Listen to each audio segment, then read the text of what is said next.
Yo, yo, welcome back to the Horror Babylon Tagalong podcast.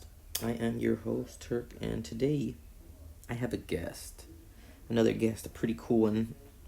And this one, he is a therapist in training. He's going to be a licensed therapist, but as for right now, he's currently studying still. But he has a book that I'm currently halfway through, and I would definitely recommend it. It's called A Voice from the Inside. From what it's like to suffer religious trauma from the inside in a high demand religious organization. It breaks down tons of things from every aspect of growing up Jehovah Witness. He is a psychonaut, so he has his fair share of knowledge when it comes to psychedelics, which is awesome. That's exactly what I break down because that's what's helped me personally the most. He has a few articles that I've came across that I've shared on the exJw trips subreddit, a subreddit dedicated to Jehovah Witness, religious trauma, ex Jehovah Witness community, but more focused directly into psychedelics. So with Geoffrey Wallis, if you see some of his articles on that subreddit, I'd definitely give him a read. There's one main one that's a 4-part, super good. And there's a separate one on its own that I've shared on there as well. If you could just find the Geoffrey Wallis on the subreddit XJW Trips, I definitely recommend that, as well as checking out his book. I will leave some info in the notes if there's anything else you want to check out. So let's just dive in. I'm stoked for you. Yeah, man, thanks for Willing to having me come on. on. I'm looking forward to chatting about it. Cool, it's awesome. And from what I read, there was I think three, no, there was a four-part one and then a separate one that I read. Hmm. And that one Yeah. stood out. And it's awesome. Like your experience about the talking cow, that was funny. That was awesome. That's exactly what like, just psychedelics. Like anything can happen. I Hmm. swore I went through the scene selection of my life type of thing. And it was like, what? Hmm. Yeah. And what's your experience? What are you using? What was that? Well, I said, what are you using? What, As, what, as in psychedelics? yeah. Hmm. Oh, mainly psilocybin, but my Okay. most profound experience was through LSD. Hmm. There were some gel tabs compared to just the little squares, and that was just like shit. I couldn't believe exactly how the next morning I was just rethinking and evaluating emotions and behaviors, and it was just like looking at your at literal subconscious and like, damn, either I keep living a lie or change now. Wow. And it was epic. It was awesome. And since then, it's been such a fascinating topic. And here I am, just what started as rebellious fuck shit is now the most therapeutic and helpful thing that's happened to me. Wow. Yeah. I think that's it. I mean, I think that's what, I mean, obviously people have been using this for a very long time, but to incorporate it into therapy and to recognize that, yeah, it's like a fast track to processing some things that sometimes are hard to learn. We're all trying to learn new things, and to have a conduit to make it happen faster, for you to reach these sort of insights that might otherwise either never happen or take a very intensive, therapy or meditation to reach, you can do a little quicker, and you can have some help to integrate it too. Yes, a little quicker and all that. It's so cool, and that's the main thing that stood out in my head, I guess, from all the different times that I did it with friends and being able to just evaluate it and then the noticeable change. I don't even know how to describe it other than someone that's gone through that experience. Like, ah, yes, I know exactly what you're talking about. Mm-hmm. Mm-hmm. Yeah. It's cool. It's cool. And there was one article I did see. I think it was part of the four-part, perhaps. But are you still currently physically in, mentally out, or have you made your way out completely?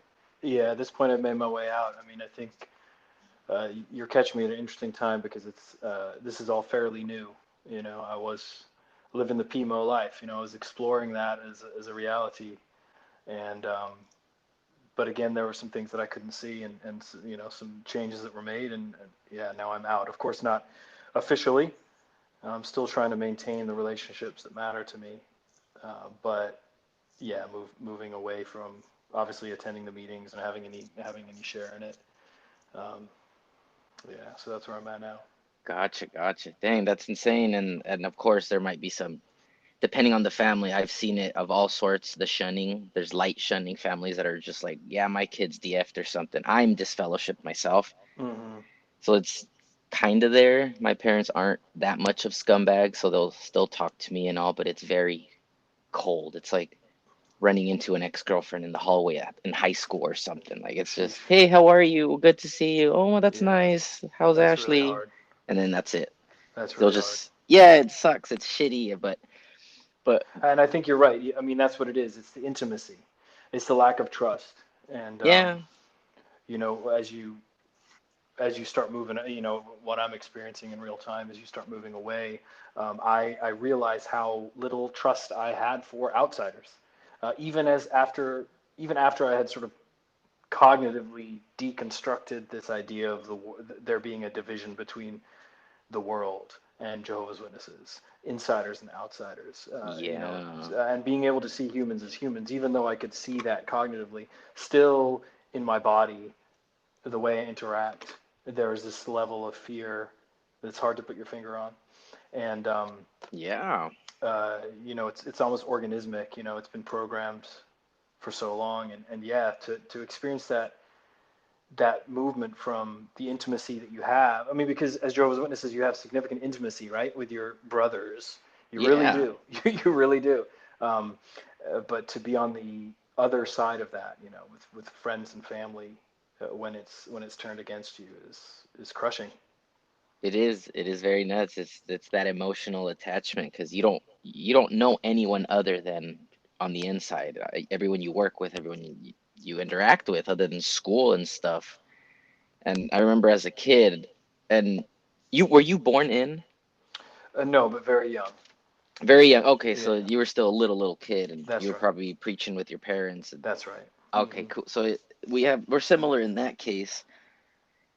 But I remember when I got baptized, that's like I don't even remember 16. I was in high school, and the only reason I did it was just the pressure. Like there was always that nod that like, so when are you gonna do it? So when are you gonna do this? When are you That's gonna do right. that? Hmm. Did you experience that like just some sort of pressure? I'm sure some is more than others, elder kids and stuff. My dad wasn't part of it for the longest time. It was just my mom, a single spiritual mom, bringing all these kids to the meetings and such. Hmm. Yeah, absolutely. I got that same sort of pressure, and you know, it was a well-meaning mentor, frankly, who was, you know, being presumptuous, of course, uh, uh, on my life and pressuring me to make decisions that I'm sure he didn't realize the long-term implications of. But, or yeah, I'll give them that benefit of the doubt. But the point is, yeah, it's this: put your arm around the young man, the young Timothy, and guide him towards spiritual success. You know, but that, of course, framed a different way, is undue pressure on somebody who's not fit to make such a life altering decision at such a young age. So yeah, I experienced that too. And I've also, you know, of course, served on elder bodies where there's a lot of encouragement to start training young, start training men young, start paying attention to them, the fatherless boy, Yeah. the son of the unbelieving father, you know. Yeah. And so yeah, I'm screaming for help. that's right, that's right. So that's you know, being on elder bodies where, yeah, they, you know, really think that they're doing a good thing for these people, but it's, again, a presumptuous spiritual authority. Yeah, spiritual authority. Damn, that's funny. And there's dumb little things that they like long hair. I was never allowed to have long hair, and then as I left, I grew my hair out down to my shoulders just because I could. That's right. It's so funny. It's just stupid little things like that. Like Yeah, that's right. something that shouldn't even be anything is created amongst this organization. Like this, oh my God, it's laughable now, but that's what the trauma part comes in. All these little distinctions. Like I grew up in the 90s. I'm 29 years old. So Hmm. Pokemon and all that stuff was a huge no-no. Yeah, And even just a simple dumb kids card game was so demonized. And then that's right. these kids are just into cartoons, are led to believe that there's something ultimately wrong with them because they dig Pokemon. Like what the fuck? Yeah. Hmm. It's Yeah, funny. yeah, and you're right. It is laughable at the time. You know, now you can laugh about it, but at the time, it's oppressive, and you don't realize. Very. You know, I think even as I move away from it and I explore my interests and my passions in a way that, I'm a mature adult, but I'm still exploring them in a way that I've never had the opportunity to. And that is, you start realizing how restrictive the creative freedom is, to experience, as you say, Yeah. just sitting down and playing Pokemon with friends. Um, these are little things that are taken from you. A lot of people will bring up holidays, oh, witness children are so, must feel so restricted. I never felt restricted, for not being able to do holidays and things. But as you start, moving away from the group, you start to realize how much you've missed out on, how much that you Oh haven't, yeah. been able to experience. Yeah. Definitely. It almost feels like our lives are hijacked in a way. That's Hmm. how I take it. It's just like damn, the ground was laid out and it's like this is the only ground you're allowed to take and it Yeah. it sucks. Well, it's, I'm fascinated. Of course, I'm still fascinated with the reality that if you never leave, it doesn't, right? If you never leave, it doesn't suck.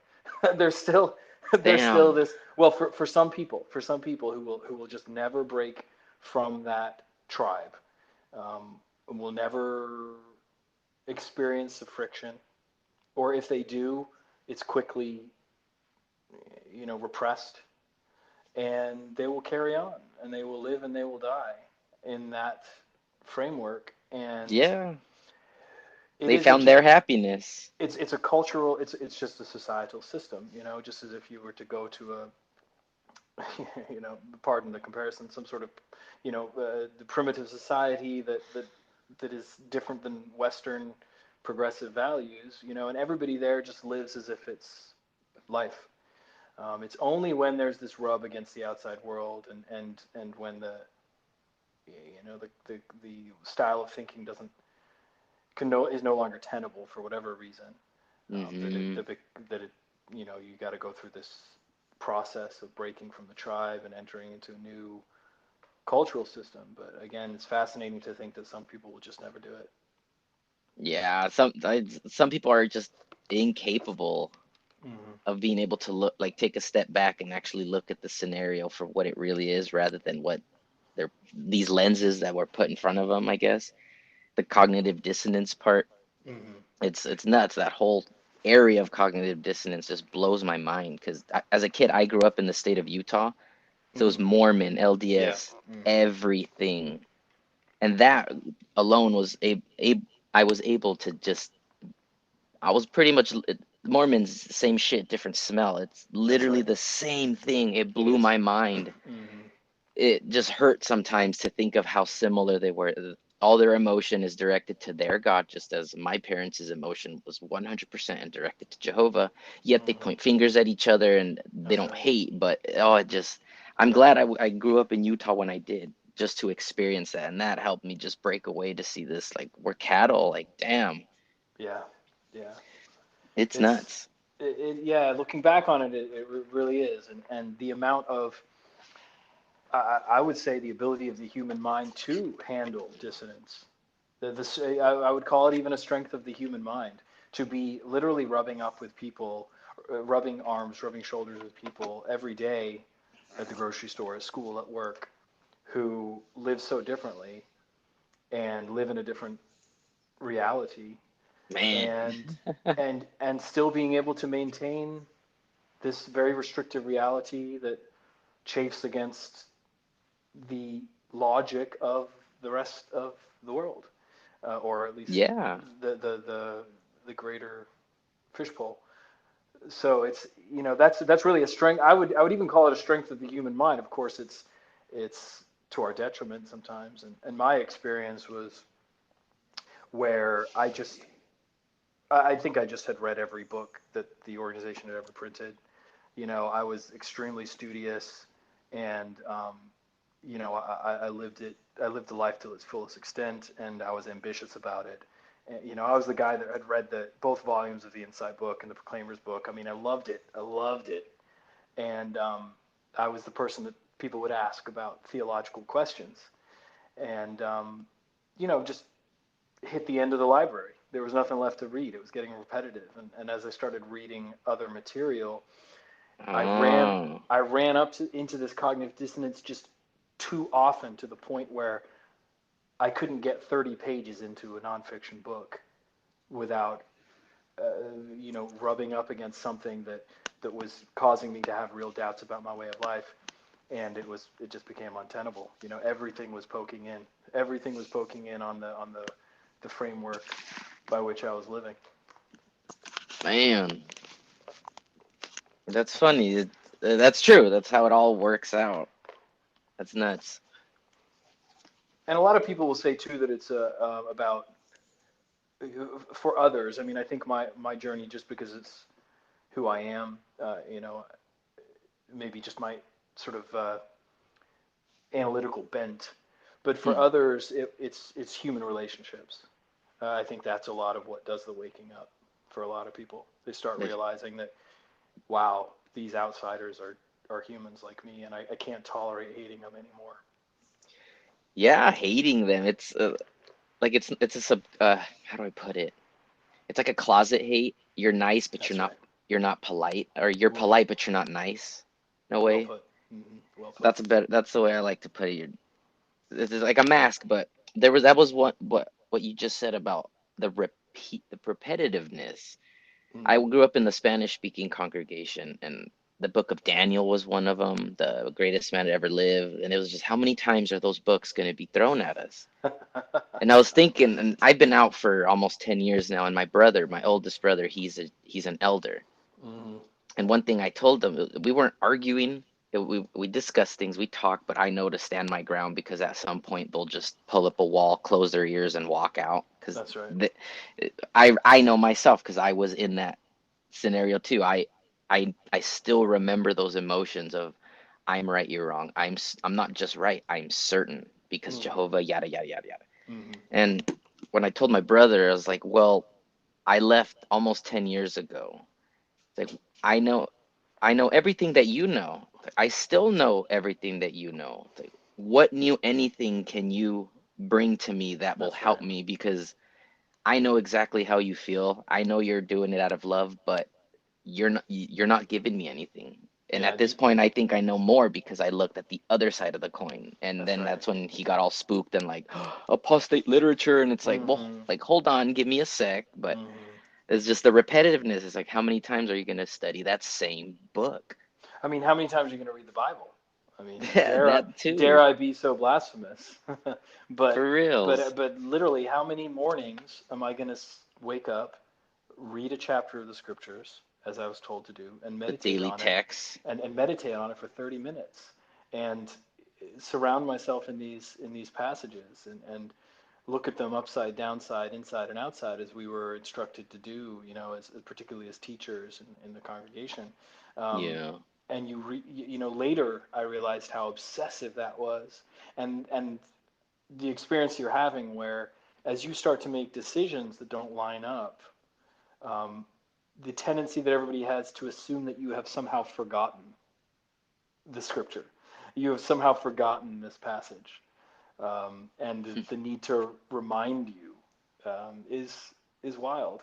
I think that one thing that has helped me to navigate my life is, and this has been a real growth pattern for me, because in the early days I rejected it all, um, vehemently, like just taking a super critical intellectual stance against against the Bible, um, against everything that was taught.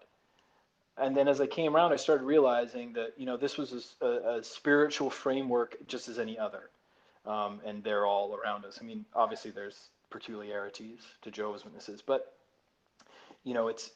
it's a form of spiritual communication, which happens in every religion and every community, even that isn't religious. So to be able to Yeah. use the Bible again in my conversations with people, and this isn't to prove that I'm right, but to move them to action, um, has been quite empowering, um, because what is being used as a weapon against me, I am able to use to motivate. and to forgive me still being an elder, but even to teach, my witness friends and relatives how they need to treat me based Yeah, on just basic human their respect. that's right. And the passages are, even if you take them for what they are, which is a book written by some guys a long time ago and full of stuff that doesn't apply and is unreasonable, there are spiritual passages in the book, just as there are in all holy books, because they fill a human need for spiritual expression or creative poetic expression of the unknown and of deeply held emotional concepts and human concepts. So there's still much of it that can be used in motivating people, in comforting people, Yeah. and in helping them to see when they need to take a step back. And that's been interesting. Yeah, and that's the hardest part, just being able to take a step back and look at yourself, and just like you look at anyone else, no filter, no ego, just straight raw, and it's terrifying. I think that's why people have freakouts when they eat psychedelics, because they don't want to accept who they are. Like, oh my God, I'm an asshole. Like, yes, you are. It's like I saw it, Mm-hmm. and it's either change or live that lie. And I think some people too involved with, maybe they don't want to accept certain aspects or behavior, kind of like uh, right now with the Mormon religion, there's a huge the LGBT debate Mm-hmm. with the BYU, the all Mormon school, and I grew up in Utah, so I know a lot of friends in that same situation and tons of families, and it's nuts. It's hurtful because it's like they don't see others as humans. It's either you're with us or against us, and if you're against us, you're dirt, you're nothing. And these are humans, these are people we're talking about, but it is a very, very red state. So I understand, I guess, but Well, it's and nuts. yeah, and something that you alluded to is being able to see yourself in its grotesqueness. Um, and I talk about that in my book because I think that's the hardest part for many people to leave. Um, if you ask them, does this make sense? In private conversation, a doubting Thomas and his spiritual advisor. Yeah, You the know, story of Thomas. they can, but the point is that sometimes witnesses can level with themselves. Well, you're right. I don't understand why it's this way too. Or you're right. That passage doesn't make sense. Or you're right. That's a contradiction. Sometimes they will level with themselves, but it's in private and it's between very trusted friends. And so they can recognize that some of this stuff really is, not jiving with reality, maybe not wholesome 100%. But I think the hardest thing and what stops people from making the split is to look at oneself and saying, wow, if this is not ethically sound, if this is not logical, or if it's manipulative or what have you, then I'm complicit. And that's the hardest part. And that, I think, is what stops people from making the break, is because when they look at themselves and say, wow, that means I'm complicit in this, whether it's the self-policing or the creating of a toxic environment, um, or the when it comes to matters of life and death too, that's where the real break is, because to look at that is traumatic. And then that was my experience. I didn't need psychedelics to get there. I had a traumatic, basically, break from reality. It was probably fairly close to a psychotic break, certainly a nervous breakdown, when I saw my years of complicity in something that could really have been damaging to people. And that was the part that shook me to my core. You know, and that's Man, that's the part that that's the part that sucks, because you got to live with that now. yeah, for reals. Being able to see it and acknowledge it rather than just throw it under the rug in your mind and let it bubble up years later or something. Yeah, and that's with That's not. Ooh, the Crisis of Conscience book. I need to Uh, read that. you really do. Yeah, like ex-witnesses need to read that because this is a man who loved the organization, He was a and Bethel guy, wasn't he? he was on the governing body, and Dang, he's up there, as high as you yeah, can get. that's right, and he was very much in love with what he did and the organization and the movement and everything it meant, but he just came to this line in the sand where he realized we're not being honest with the lay people. And this is the difference, I think, of the experience with many ex-witnesses and those who have been in oversight and like in my situation, oversight and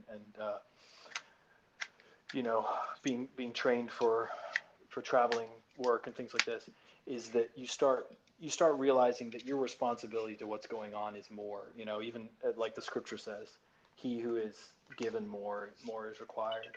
You're in a leadership role now.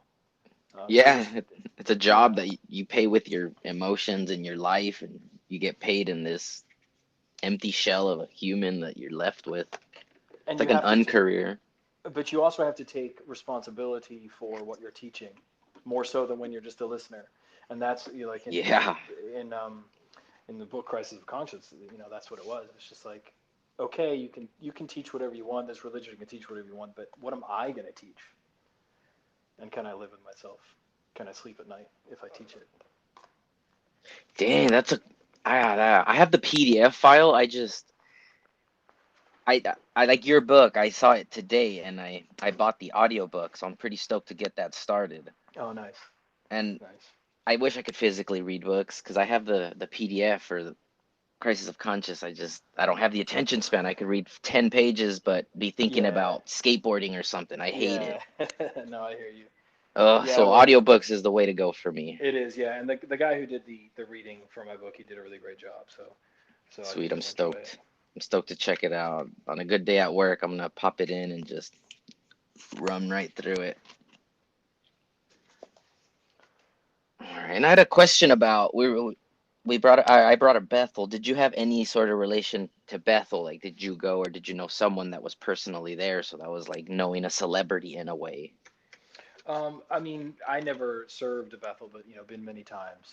Close friends with people who are there, You've serve been there. Oh yeah, yeah, yeah. I mean, but not cool. not not to work, but yeah, I went. I've done all the You tours and visited. yeah, visited and done all the tours and been with all the people that have various responsibilities and fairly high up responsibilities and talked and sat and had dinner and those were Cool. my So you got the Bethel experience. yeah, those were my people. But how did Nice, we nice. how did we get on this? You were asking about that. The Bethel thing. I guess just because of the Ray Friends, I was asking if he was a Bethel guy, and you mentioned he was part of the governing body. That's right, he was. Yeah, so he was on the governing body for a time, and I'll let you read the story. It's profound. It really is profound because he documents how he came to the crisis that he was having, and also how he tried to communicate it, and how he He was tried to raise the awareness was of. he just shut down and covered up? Um, it took time. There was obviously some listening ears who were sort of ambivalent, and again recognized what he was saying, but didn't have the courage to stand up for what he was saying. Didn't have the courage to stand and say, no, we do need to look at this, Dang. as a governing body, and we do need to make some changes. And then, later he was, he had to leave, and he had to leave of his own choice. But when you get that far, it's very difficult to de-escalate without getting some significant pushback. But because people obviously want to know, why are you doing less, um, and it's very difficult to communicate that without just drawing some line in the sand, as you say. Yeah.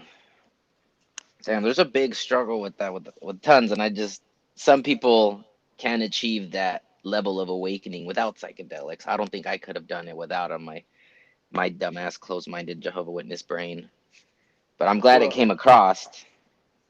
it's not, yeah, and it's not once awake always awake, right? I mean, Yeah, for reals, you exactly. I could know fall back into that default mode or something.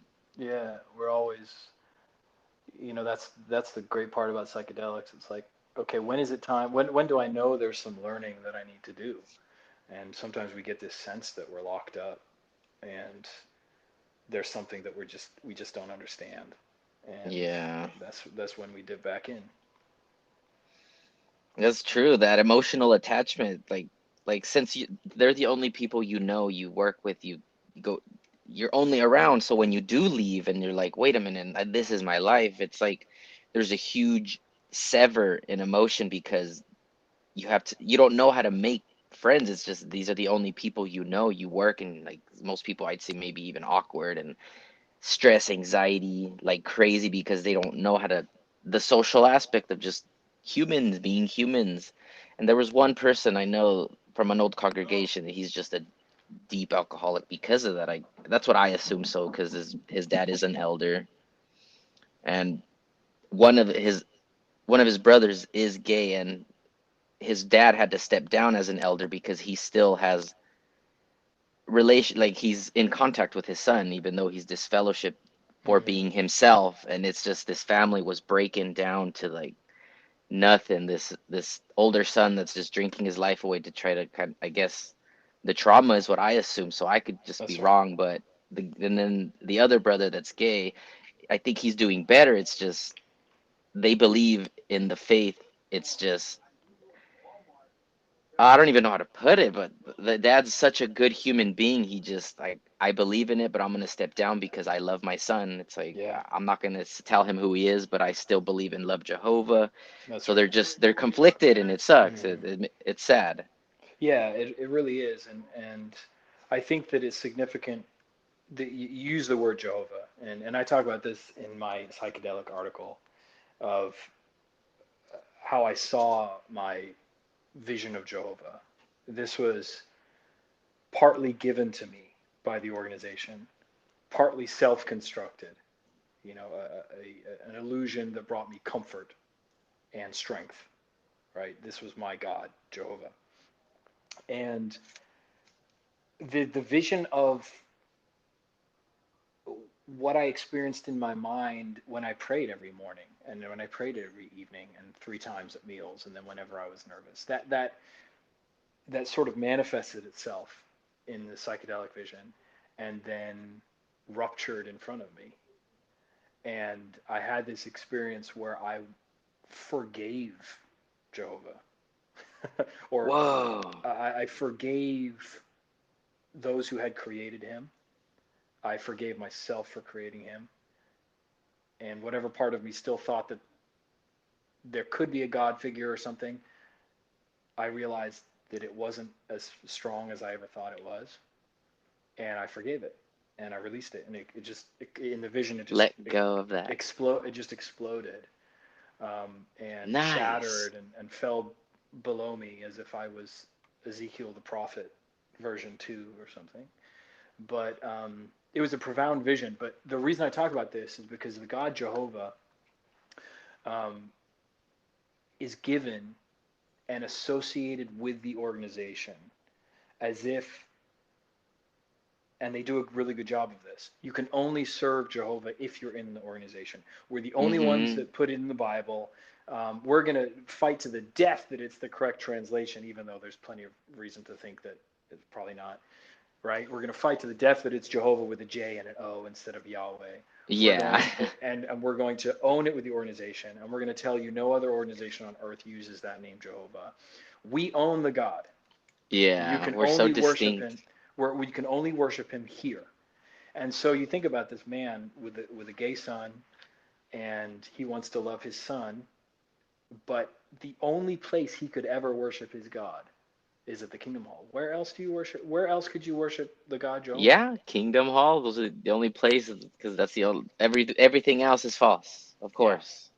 Now, if you have come, for people who have transitioned into Jehovah's Witnesses from a previous faith structure, they may have a God that they remember from before Jehovah, right? That they incorporated, they had a comforting God image or experience, God experience that they relied upon. And then when they came into Jehovah's Witnesses, they morphed the two together. But then as they leave Jehovah's Witnesses, they could still have that old God that they had that maybe they remember from a long time ago, maybe even a childhood God. But for individuals like you and I who were raised in the organization, the only God that we have ever had is the one owned by the organization. So it's very, it's very understandable that those types of Damn, for individuals real. will end up, either agnostic or atheist, because there's no other comfort other than that, and that's why it's so traumatic. Dude, There's yeah. there's no previous comfort, God comfort that existed before that, and that was probably the single most traumatic loss of the whole experience for me was losing Jehovah. Was in fact my best friend, illusory, but was in fact that best friend that they made us believe that he was. Right. Damn. And I still remember those emotions of this. I'm trying to think of how I may have deconstructed it, if I like visualizing that emotion, this archetype of Jehovah we're taught to build up. But it's like I don't consider myself an atheist, but I'm definitely not a believer. Mm-hmm. It's like there's some people that I've met that are atheists, but they're so in your face about it, just like in your face Christians. So it's like you That's right. left one organization just to go to another organization, but I think That's all right. that resentment and negative emotion is what's fueling it. So I was like, actually, I don't feel like I fit there. That's right. I didn't have all that negative emotion anymore because I think I went through my own I forgive you moment. Mm-hmm.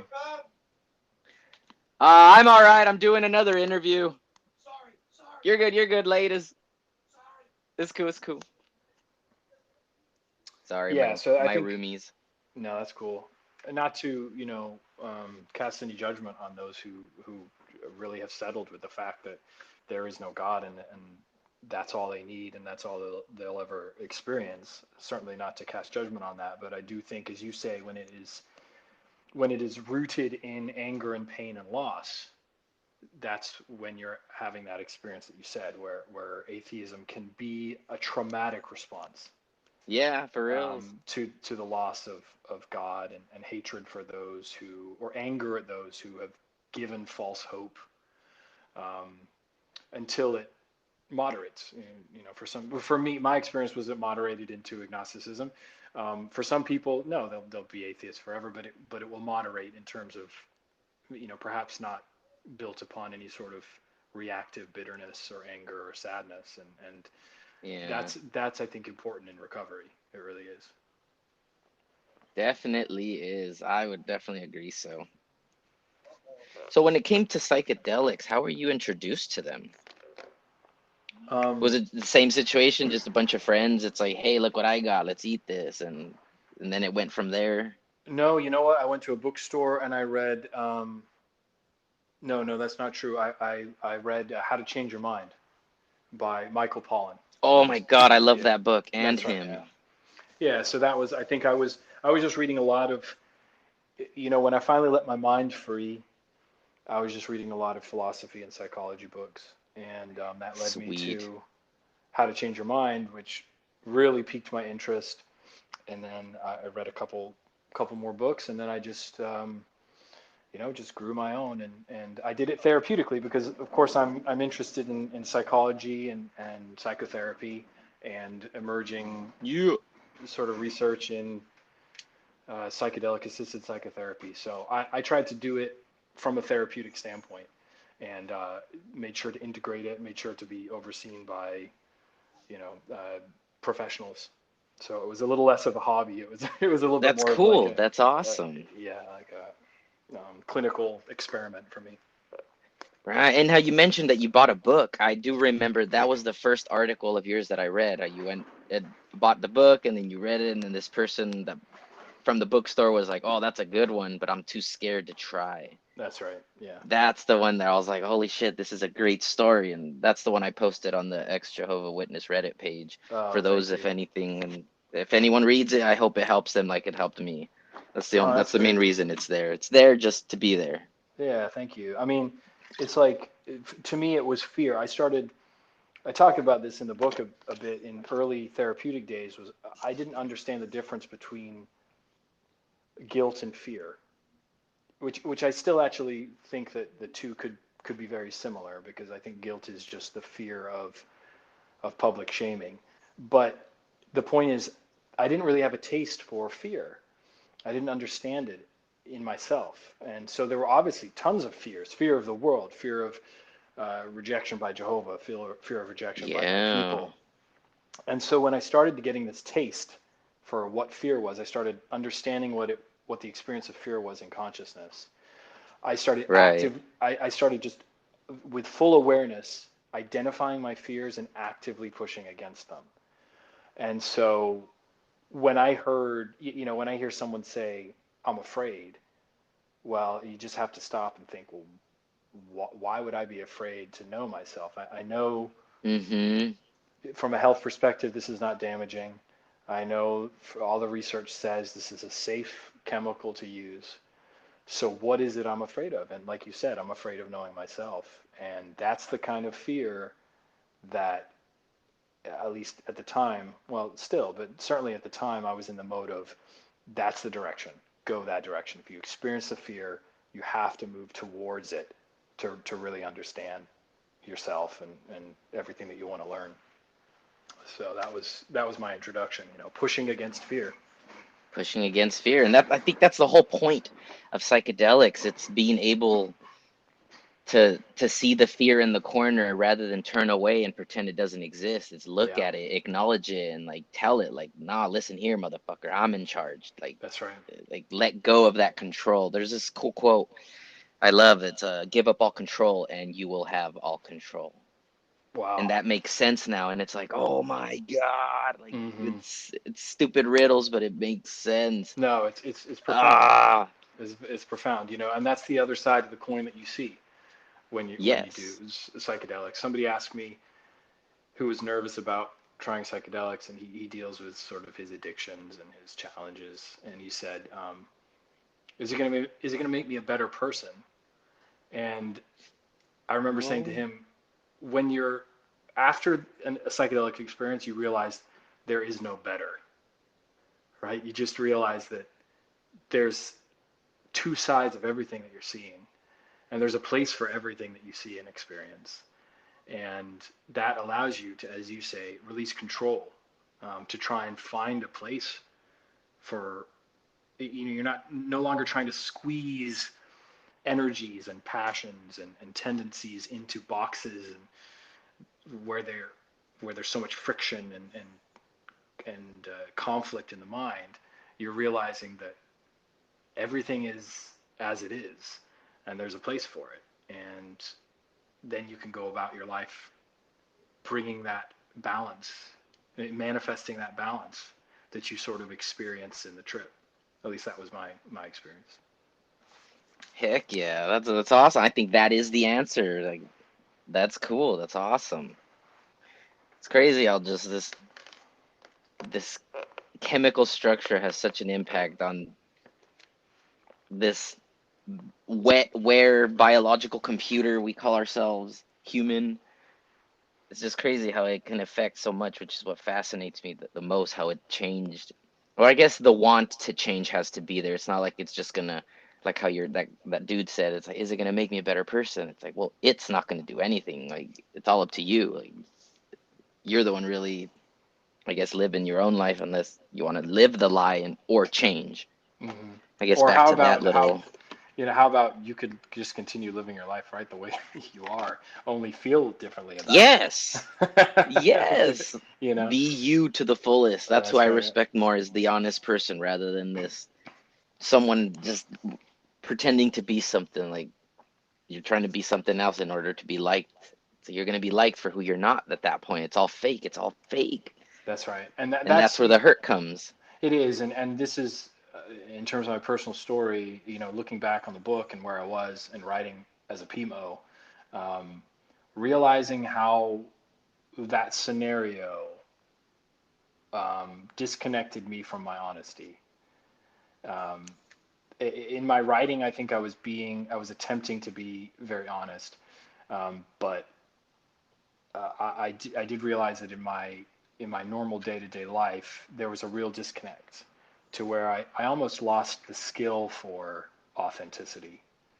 Damn. And I didn't have it as a witness. Or actually, that's not true. That's not true. I think that I was fairly authentic, but cramped in a little tiny box. But then as I released my mind from the tiny box, then it's a matter of, all right, how do I bring my self-presentation in line with what I truly feel, and what do I truly feel? And that was a skill that I neglected to work at when I was a PMO, and I feel like now I'm having to play significant catch up on how to be honest, how to be authentic, how to be congruent. Doesn't Authentic, you yeah. know doesn't come easily. It really doesn't. It doesn't. It's doable. It takes tons of hard work and being able to put a spotlight on certain behaviors and don't let the ego kind of just rub your shoulders and nah, you're right. It's okay. You're the winner. You're this. You're better. Hmm. Hmm. It's hard to squash it. Yeah, it I really did is. have I did have one other question. Books. Are there any specific books that stand out that have just paved the way just for self-help and improvement? Um, well, I mean, in terms of the exJw literature, it's probably really important to read Franz's book, and I also found it really important to dig into the Gentile Times Revisited, which I talk about in my book, which was the book that Franz read, and it's by a scholar who just looks again at the 1914 situation and the destruction of Babylon, and the timing and the dating of all that. And to understand the story of how that all went down back in the 70s, how um, it was brought to light and it was quashed for the sake of an organization rather than truth. It's important because it's straight up apostate literature, right? It's straight up, it's not hateful by any means, but it does certainly say, wow, there is an element of deceit here. Whether the motivations may be good intentioned on oversight or blind on oversight, but there is a level of deceit here. How far does it go? And so it's important. I think it's important to read those for real curious minds. Um, and then, of course, I always go back to Marlene Winnell's work on religious trauma. I think that's I'll have really to check that important. out. Yeah, because she worked with many ex-Jehovah's Witnesses, ex-Mormons, ex-Muslims, and she breaks down all the many different experiences when it comes to fear, guilt, sexual shame, things like this. Not having been able to plan for a future, looking ahead to a future that you never thought was going to exist. These are very common experiences, and I think Hmm. it's I What think was her name it's again? Marlene Winnell. Marlene Winnell. Cool. I definitely want to look at that. And then my book draws from Lifton's framework on thought reform. So, when you wake up from this, I think you realize, Jehovah's Witnesses turn and immediately turn off when they hear the expression brainwashing. And frankly, it's not a like a very intellectual word. It's not a very like clinical word. But Yeah. when you exit a situation, you realize something's going on here socio-psychologically that creates an atmosphere that absolutely is not normative. It is not like it is on the outside. And it does make you just wonder, what really is going on here. And I think it's important to, as you're deconstructing, to really understand how those environments create themselves, what natural human desires and natural human behaviors contribute to organizations and groups of people that end up in this sort of thought reform situation. So it's good to, you don't, I wouldn't necessarily recommend going down the really hard, like sort of anti-cult literature, because the reality is that we all lose ourselves in movements all the time, whatever it is. Oh Um, yeah, definitely. but I think it is good to sort of go through the process of analyzing, just so you don't hop into another cult, or just so that you don't, um, it's just so that you can sort of draw some connections to understand what happened to you, because you know, we lost ourselves, or at least for me, I lost myself, and I lost my ability to think independently, and then I then regained it and lost my ability to commune with others again, which I now have to start learning on the outside, how to give up my independence of thought and allow it to bend again, in a different way, Yeah. but but but also with some boundaries. These are skills we weren't trained with as Jehovah's Witnesses, and No, not at all. It's all repeat after me. that's right. Yeah, so there's learning to be done. Tons of learning. Yeah. Jeez. That's funny. Are there any other psychedelics that you may have dabbled into that may have helped in a certain way? Because in my case, psilocybin mushrooms helped me love myself. Acid helped me love everything, and then MDMA Molly helped me love others. Wow. Wow. So that was in my case, and they're all psychedelics of their own kind. And then Hmm. marijuana is just a mild one, and I do smoke marijuana, Yeah, but and I don't have experience with psychedelics outside of psilocybin. I mean, and marijuana. I've heard it said, and I think it's definitely true for me, that marijuana can get you in touch with your shadow. Um, ooh, some eh, jung. yeah, and I've certainly experienced my worst trips with marijuana. Um, Oh, yeah, so I don't know if that's particular to me. I've heard others say it, um, but approaching on the dark side of the psyche. But yeah, that's all my experience, and then psilocybin, which is very, for me, it was about the mystical. It was about reclaiming the mystical experience from an organization that had usurped it for me. And yeah. That's badass. I like that. That's an awesome answer. It's not like I have tons of rave friends that's they go to these raves and they do it to get fucked up rather than to deconstruct and heal and stuff. Like I like it. That's what I love it with to help me find who I am. Nothing against what they're doing. yeah, Like that's cool, right. I hell mean, no yeah. shame. Like Some have people just want to fun. get fucked up. That's cool. Go Yeah, ahead. it's like have fun. That's Yeah, awesome. I'd rather yeah, go into the wilderness and just sit there and think and just dive deep into myself. Nothing yeah, against them. That's awesome. By all means, I support the shit out of it. But yeah. I That's guess two just me. different paths. That's it. Yeah, Yeah, that's that's just just me. me. It's Yeah. funny. That's great, man. That's great. Well, I mean, keep at it. I mean, I'm still exploring. I haven't, I hope to do a DMT experience in June, and that'll be new. And again, it's all about what we can bring back from it. I mean, what matters to me is okay. I'll just share something with you. This is philosophical. Take it or leave it. Heck But yeah. um, there was a brotherhood in the organization, and I cared very much for it, and I connected very strongly for it, and I had an intense love for it. But then I realized that it wasn't a real thing. But the feelings that I had developed for people were very much real.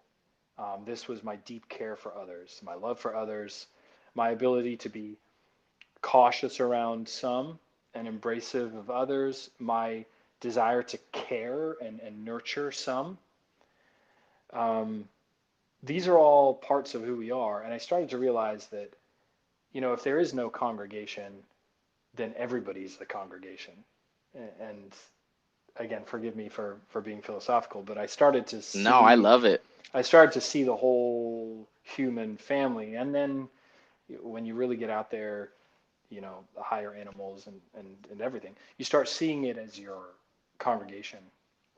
And it allows me to move in the world now and still have that part of me, the Jehovah's Witness part of me that was good, the Jehovah's Witness part of me that was honest and caring and loving and kind, and now share it with everybody, because they're it's the congregation of the world now. Is everybody that I meet is like that brother and sister that I used to meet when I travel the world as a Jehovah's Witness. But now they're right in my backyard. It's everybody. It's everyone. It's not Yeah. just this The world is exclusive team. the world is my congregation. That is awesome. I love that. There was this theory, this weird one. There's this comedian I like, Duncan Trussell, I don't know. and the way he's just some raggedy ass, stony, silly, crude humor type idiot. But Mm-hmm. I guess where he dipped into was Hindu Eastern philosophy Mm-hmm.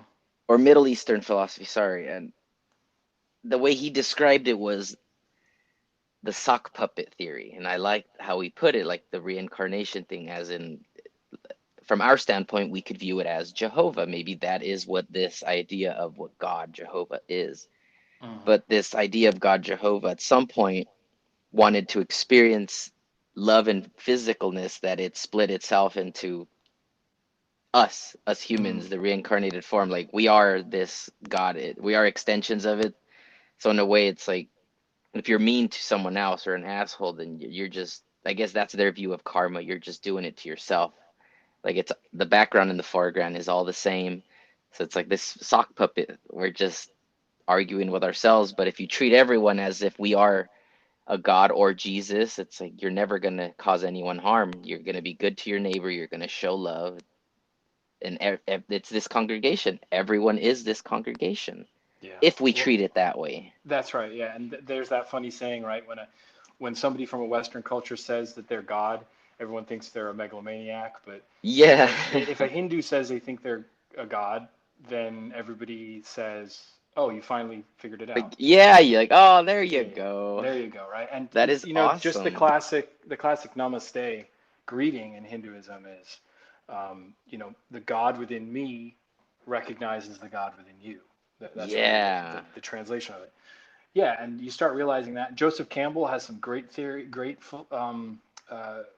philosophies that he draws from Eastern spirituality about how, um, the globe is, you know, we're all made up of the same material, and obviously we decompose and we become the plant that yields the apple that the next guy eats, so you really are looking at yourself when you see another, and really are learning about yourself when you learn about another, and you're also teaching them if you get out of the way of yourself. And Yeah. there's a magic to that, and that happens in real time in every interaction, you know. Yeah, that's awesome. And when you do take your DMT trip, I would love to have you on again if you're willing to Yeah, absolutely. tell that Yeah, that'd be experience. nice. That'd be Yeah, that'd be awesome because nice. Hmm. I've never done it myself. I read all about it. I know exactly what it is and it's the strongest psychedelic there is, the most helpful and therapeutic, I guess, from what I've read. And there's been tons of reports of like seeing the mechanical elves or just Yeah. gnomes in general and stuff. It's funny. I think that I like that idea. It's funny, and it's a part that I like is because a friend of mine, he ate mushroom psilocybin and he was in his backyard just tripping.